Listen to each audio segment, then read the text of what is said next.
Oke, Assalamualaikum warahmatullahi wabarakatuh. Kami dari grup 1 akan mempresentasikan mengenai Tokopedia. Pertama, kami akan memperkenalkan anggota grup kami, yaitu ada saya, Citra Melia, lalu ada Maimunah, ada Maya Apriliani, ada Reni Trijuni, Vira Wulan, dan juga Yosua Stefanus. Seperti yang kita ketahui bahwa sulit untuk melakukan pengembangan infrastruktur secara merata. Para penjual pindah ke kota-kota besar demi pasar yang lebih baik, sementara konsumen memiliki akses yang terbatas untuk mendapatkan kebutuhan.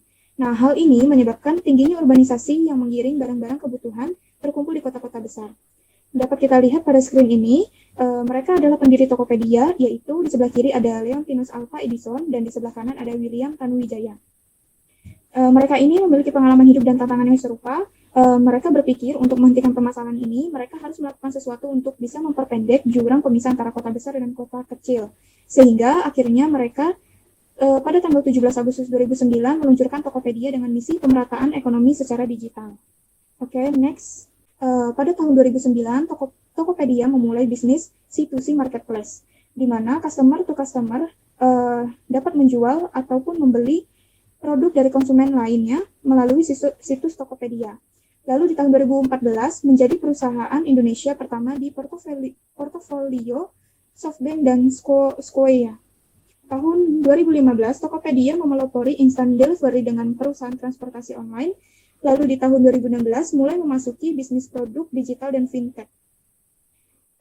Di tahun 2017, Tokopedia mendapatkan pendanaan sebesar 1,1 miliar US dollar dari Alibaba Group.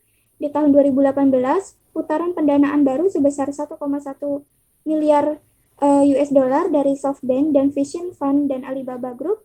Di tahun 2019, Tokopedia memperkenalkan Tokopedia Salam yang berisi layanan Islami. Lalu di tahun 2020 meluncurkan Tokopedia Jasa. Pada tahun 2001 ditingkatkannya mitra Tokopedia. Berdasarkan hasil survei Tokopedia pada Oktober 2021 mengemukakan bahwa sekitar 80% pegiat UMKM tradisional seperti pemilik warung, toko kelontong, dan usaha sejenis lainnya menyatakan mitra Tokopedia berperan penting sebagai usaha tambahan untuk membantu keuangan mereka selama pandemi. Lalu mitra Tokopedia ini sangat berpotensi memberikan dampak signifikan bagi peningkatan kesejahteraan masyarakat dan kemajuan serta pemulihan ekonomi nasional. Strategi bisnis dalam 10 tahun ke depan. Yang pertama ini, Tokopedia memperkuat inti infrastruktur perusahaan, seperti perawatan rutin penting untuk mencegah kerusakan teknologi. Selain itu, butuh sistem pemantauan dan sensor yang andal dalam operasional layanan, dan perusahaan perlu menguatkan fondasi dan tata kelola pengembangan data, serta memodernisasi teknologi. Lalu yang kedua, fokus pada konsumen. Tokopedia akan mengkaji kebutuhan pelanggan, apakah inovasi dan teknologi dari kami sudah cukup memenuhi kebutuhan pelanggan. Yang ketiga, fokus penguatan pada platform data. Tokopedia menilai perlu berinvestasi di pusat data untuk menampung berbagai insight, serta diperlukan teknologi unggul untuk memperkuat basis data. Lalu yang keempat, pemanfaatan kecerdasan buatan atau artificial intelligence atau AI, teknologi sebagai penghubung dan yang efektif bagi perusahaan untuk mengkaji solusi layanan. Oleh karena itu, perusahaan bisa menggunakan informasi ini untuk meningkatkan layanan dan personalisasi layanan. Lalu yang kelima, mengoptimalkan eksekusi teknologi secara finansial. Tokopedia akan memastikan keseimbangan antara AI dengan pengeluaran keuangan perusahaan. Analisis pastel. Analisis pastel merupakan analisa yang mengidentifikasi kekuatan pada eksternal yang akan mengancam atau memberikan peluang kepada suatu organisasi atau perusahaan. Faktor yang termasuk analisis pastel yaitu politik, ekonomi, sosial, teknologi, lingkungan, dan hukum. Faktor politik. Direktur Keamanan Komunikasi Kominfo mengatakan bahwa mulai dari sistem elektronik dan agen elektronik, bisnis model dan teknologi yang menggunakan baik software maupun hardware, di mana penyelenggaraan perdagangan e-commerce wajib mendaftarkan ke pemerintahan. Lalu ada faktor sosial. Kultur yang dipakai Tokopedia menggunakan sistem budaya startup pada karyawannya. Dalam artian semua karyawan dipas untuk memberikan gebrakan bagi perusahaan. Lalu di sini ada faktor teknologi. Platform atau framework yang digunakan Tokopedia adalah Perl, JavaScript, XHTML, CSS, PostgreSQL. Komponen-komponen tersebut dibangun menjadi framework Tokopedia. Sistem pembayaran transaksi di Tokopedia itu didasarkan pada sistem escrow yang dijalankan dan dijaga oleh PT Tokopedia. Lalu di sini ada faktor lingkungan. Dengan terjadinya wabah COVID-19, platform Tokopedia mengalami peningkatan yang signifikan, menandakan bahwa Tokopedia merupakan ide bisnis untuk masyarakat UMKM yang mudah untuk digunakan atau dipakai. Faktor ekonomi, Tokopedia sendiri memiliki pendapatan yang bersumber dari iklan atau akun berbayar, atau Gold Merchant. Gold Merchant adalah fitur-fitur tertentu yang memiliki kelebihan dari akun lainnya, bagi penjual atau member Tokopedia yang menjual suatu produk. Lalu di sini ada faktor hukum. Hubungan hukum yang terjadi dalam kasus kebocoran data pribadi Tokopedia melibatkan 3 subjek hukum, yaitu PT Tokopedia, pengguna Tokopedia, dan Kementerian Komunikasi dan Informatika, yang masing-masing memiliki hak dan kewajiban. Lalu di sini ada kondisi bisnis Tokopedia. Di antaranya memberdayakan 90% penjualan berskala mikro. Lalu jumlah penjualan meningkat mencapai 133%. Selanjutnya 7,64% penjualan merasakan kemudahan mengelola bisnis di Tokopedia. Dan yang terakhir mendorong inklusi keuangan di Indonesia. Baik, selanjutnya saya akan membahas analisis customer e-commerce. Jadi kami sudah mendapatkan data bahwasanya 78,2% pengguna internet yang berusia 16-64 tahun itu memanfaatkan aplikasi belanja online untuk bertransaksi di e-commerce, sedangkan sebanyak 22% itu mereka mengunjungi situs web. Dari data tersebut, kita memperoleh bahwasanya terdapat 100 juta lebih pengguna aktif setiap bulan yang menggunakan Tokopedia menjadi e-commerce mereka. Nah, dari data grafik tersebut, ternyata generasi Z dan milenial itu banyak menghabiskan gaji mereka untuk berbelanja e-commerce. Jadi, range umur 18-25 tahun itu range tertinggi untuk menggunakan gaji mereka untuk membeli di e-commerce. Nah, di Indonesia itu banyak sekali e-commerce, tetapi pada kuartal 2 tahun 2021 itu, Tokopedia menjadi e-commerce yang mendapatkan pengunjung paling banyak setiap bulannya, hingga mencapai 147 juta rata-rata bulanan. Nah, dari data-data yang kita temui itu, ternyata e-commerce Tokopedia ini memiliki loyalitas pengguna yang lebih tinggi dibanding kompetitornya. Dan juga masyarakat Indonesia itu menjadikan Tokopedia menjadi e-commerce favorit Indonesia untuk membeli produk lokal, karena Tokopedia itu memiliki kelengkapan produk, harganya juga dijangkau, sistem pembayaran, dan hingga layanan pengiriman barang ke konsumen itu lebih baik dibandingkan kompetitornya yang lain. Nah, setelah kita analisis, ternyata ada beberapa hal yang mempengaruhi customer Tokopedia. Jadi, pengguna aktif Tokopedia itu meningkat karena mereka itu menggunakan voucher belanja yang disediakan oleh Tokopedia.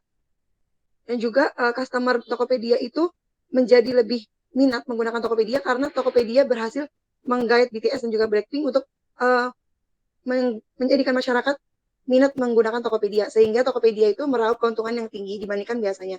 Dan juga evolusi kampanye yang dilakukan Tokopedia itu memberikan semangat tersendiri untuk masyarakat untuk menggunakan Tokopedia dalam memenuhi kebutuhan mereka. Prospek untuk customer ke depannya yang dilakukan Tokopedia yaitu mendorong kemajuan, yaitu Tokopedia dan Gojek menyatukan kekuatan melalui GoTo dengan menggabungkan layanan e-commerce, on demand, serta layanan keuangan dan pembayaran.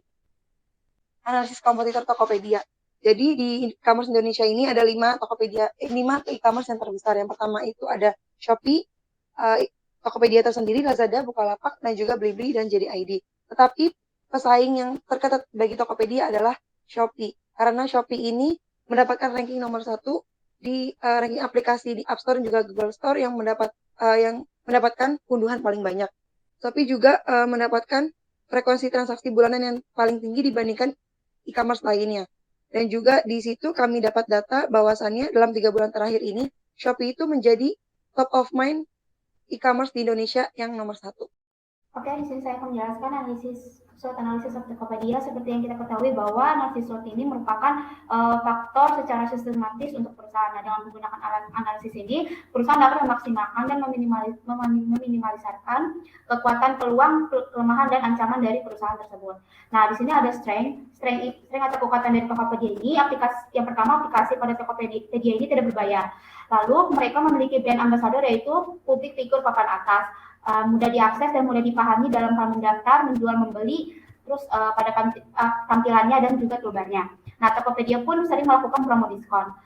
Lalu memiliki fitur pre-order pada produk impor yang dimana prosesnya lebih lama dan estimasi total pada produk dan ongkos kirim yang harus dibayar. Memiliki beragam jasa ekspedisi dalam pengiriman dan metode pembayaran yang lengkap dan cepat. Dan untuk weakness-nya di sini, website dan aplikasi pada Tokopedia sering mengalami error dan maintenance. Lalu barang yang tidak sesuai, di mana produk yang diterima itu tidak sesuai dengan gambar aslinya. Terus tidak memiliki fitur blacklist yang dimana terkadang ada pembeli yang hanya sekedar iseng. Lalu adanya aksi penipuan karena data informasi pribadi penjual yang tidak tertutup yang memungkinkan dapat dicuri dan dimanfaatkan untuk aksi penipuan. Nah, lalu di sini ada opportunity atau peluang. Tokopedia dapat diakses kapan dan dimanapun saja selama terhubung internet. Lalu masyarakat Indonesia yang bersifat konsumtif, yang dimana masyarakat Indonesia secara berlebihan membeli suatu barang atau jasa dengan mengutamakan keinginannya. Lalu yang terakhir, tren belanja online semakin meningkat terutama dalam memenuhi kebutuhan yang disebabkan semenjak adanya pandemi COVID-19 agar menghindari tempat keramaian. Dan yang terakhir di sini ada threat atau ancaman adanya persaingan e-commerce yang serupa yang dimaksud dalam menyediakan layanan serupa. Lalu jika tidak adanya inovasi maka akan tertinggal. Hal ini dimaksud jika tidak adanya program baru atau inovasi untuk meningkatkan performa pada Tokopedia. Lalu adanya ancaman dari hacker yang dapat mencuri data penjual maupun pembeli, memanipulasi data yang dimana hal ini tidak adanya jaminan terbebas dari upaya tersebut. Dan terakhir awalnya penipuan MSP model.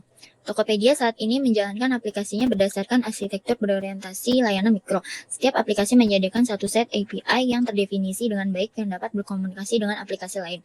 Pendaftaran dan penemuan layanan saat ini ditangani oleh konsul. Arsitektur utama Tokopedia sudah berbasis cloud. Namun karena kurangnya penyedia cloud publik utama di Jakarta, Tokopedia saat ini mengoperasikan infrastruktur IT-nya di 3 lokasi, Bisnet Jakarta, Alibaba Cloud Singapura, dan AWS Singapura. Ketiga lingkungan terhubung baik melalui jalur sewa pribadi internasional atau VPN IPsec. Saya akan menjelaskan tentang Alibaba Cloud. Berawal dari arsitektur monolitik, Tokopedia secara bertahap beralih ke arsitektur berorientasi layanan mikro dengan infrastruktur IT yang berjalan di 2 penyedia cloud publik di Singapura dan 1 vendor colocation di Jakarta. Karena Tokopedia hanya menjalankan bisnisnya di Indonesia, rencananya adalah untuk mengkonsolidasikan infrastruktur IT-nya menjadi salah satu penyedia cloud publik terkemuka yang memiliki kehadiran lokal untuk mendukung pertumbuhan jangka panjangnya di Indonesia. Sejak Alibaba Cloud memutuskan untuk membuka wilayah di Jakarta pada awal 2018, Tokopedia dan Alibaba Cloud telah menyelaraskan arah strategis untuk memanfaatkan kemampuan IaaS, Big Data, dan AI Alibaba Cloud untuk mendukung semua layanan Tokopedia ke depan. Oke, selanjutnya akan membahas tentang look ahead atau future goals dari Tokopedia. Future goals Tokopedia yang pertama itu adalah Tokopedia berencana memperluas pasar mitra penjual, yang dimana dengan cara itu mendorong pengguna untuk terbiasa berbelanja online melalui kampanye Tokopedia, yaitu seperti ciptakan peluang, sudah cek Tokopedia belum, dan mulai aja dulu. Yang kedua itu mengubah kebiasaan masyarakat dari belanja offline ke online, yaitu Tokopedia bakal memaksimalkan transaksi selama bulan Ramadan, Natal, dan Tahun Baru, karena banyak orang yang berbelanja pada periode tersebut. Yang ketiga itu menjadikan Tokopedia sebagai perusahaan go lokal, bukan go global, yang dimana melihat potensi penduduk terbesar di Indonesia itu berasal dari pedesaan yang berjumlah 100 juta orang yang tinggal di pedesaan, maka Tokopedia berusaha untuk membantu pengusaha desa dan untuk memperluas usahanya ke penjuru Indonesia. Yang keempat yaitu adalah Tokopedia memiliki tujuan untuk membuka pasar seluas-luasnya bagi mitra penjual termasuk ekspor, yaitu dengan cara memberikan pembiayaan atau modal kepada mitra penjual di Tokopedia dengan bekerjasama dengan fintech lokal, dan tidak ada transaksi lintas batas atau cross border yang difasilitasi oleh Tokopedia. Yang kelima itu adalah Tokopedia ingin bertransformasi menjadi super ekosistem, yang dimana dengan cara membuat sebuah infrastruktur menyeluruh dan saling terintegrasi satu dengan yang lainnya untuk mempermudah kehidupan masyarakat. Competitiveness atau daya saing dari Tokopedia itu yang pertama, aktif dan mengikuti tren di media sosial, yaitu untuk membentuk CRM yang baik dalam memberikan pelayanan dan menerima masukan dari konsumen. Yang kedua itu memberikan loyalty gift untuk konsumen, yaitu biasanya dalam bentuk cashback dan giveaway yang diberikan secara berkala oleh Tokopedia, dan memberikan gratis ongkir setiap hari. Yang ketiga, menggunakan brand ambassador dan dengan popularitas yang tinggi. Pemilihan brand ambassador dapat mempengaruhi persepsi banyak orang dalam memutuskan membeli suatu produk dan membuat perusahaan itu semakin terlihat percaya diri dan baik di mata konsumen. Yang keempat itu Tokopedia melakukan inovasi terbaru dan berkelanjutan, yaitu dengan membentuk Tokopedia Salam, yaitu untuk kebutuhan market syariah. Yang kedua itu Tokopedia Academy untuk keperluan pelatihan, seminar, dan workshop. Yang ketiga itu adalah Tokopedia Corner, yaitu untuk keperluan layanan pick up yang tersedia di kampus-kampus di seluruh Indonesia. Yang keempat yaitu Tokopedia AI Center yang bertujuan untuk mendorong para akademisi, peneliti untuk menggunakan teknologi dalam memecahkan masalah di kehidupan nyata. Yang keenam yaitu Tokopedia Cabang, yaitu untuk menjangkau pelanggan lebih cepat dengan ongkos yang lebih irit. Sekian dari presentasi dari kelompok kami. Terima kasih.